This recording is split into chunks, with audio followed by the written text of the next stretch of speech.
أعوذ بالله من الشيطان الرجيم بسم الله الرحمن الرحيم وصلى الله على محمد وعلى الطيبين الطاهرين. Assalamu alaikum, dear brothers and sisters. This is the Quranic Human, and today we're talking about Taqwa. We explained in our previous video that all humans are born with dignity and Allah has honored us all.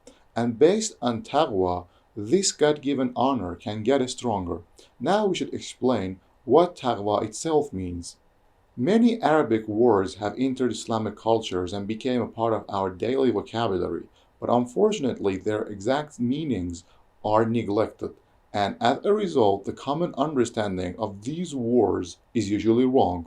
Taqwa is one of these words, and it is usually translated as fear or being afraid of God, while in Arabic there are exact terms to deliver this meaning. For example, from the root of khawf we have enough words, and Quran itself has used them in different verses. For example, in verse 13 of Surah Zumar, we read that قل إني أخاف إن عصيت ربي عذاب يوم عظيم. Say, I fear the torment of an awful day if I should disobey my Lord. This very verb is used for Allah too, and we can see the phrase إني أخاف الله, which means for sure I'm afraid of Allah, at least 3 times in the Holy Quran. What we can understand from all this is when Quran uses taqwa, it means something other than fear, even though fear or some similar words might be used in translations to make the understanding easier. If we want to express what taqwa means in short words, maybe respecting Allah's presence is the best variant.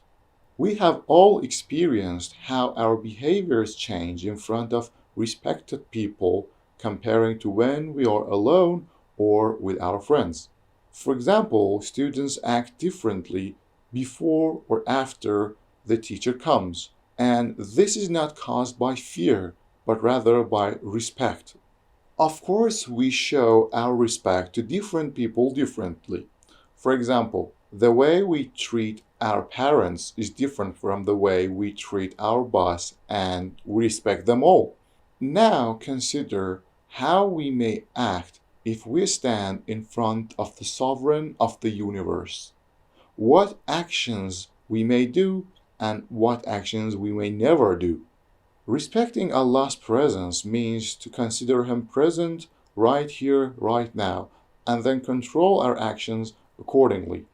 This might be a feeling near to fear or wariness, but it's different. Now let's go back to our main topic, the relation between taqwa and being honored in the eyes of Allah. Maybe it's clearer now that why the stronger the taqwa gets, the more honored we become. As taqwa gets stronger, our attention to Allah's presence and our respect to His presence gets stronger, and there is no surprise to be respected by someone when we respect them more and more. Of course, Allah isn't a human, and we shouldn't compare Him to ourselves, and we should understand this relation in another way. But Quran itself talks like this to make it more understandable for us humans.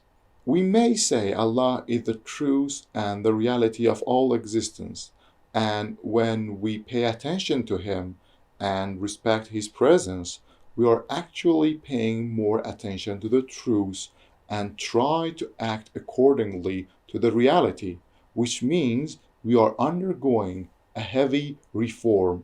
Let's imagine that someone is in front of a hidden camera that is watched by all living things, but he himself knows about it and behaves himself and keeps his dignity. Now, if he isn't aware of the camera and believes that he is alone, the chance of humiliating himself is really high. Of course, this is just an analogy, but it helps us to understand the role of taqwa in keeping or losing our dignity. Inshallah, we will talk more about losing the human dignity in our next video. God bless you all, and see you.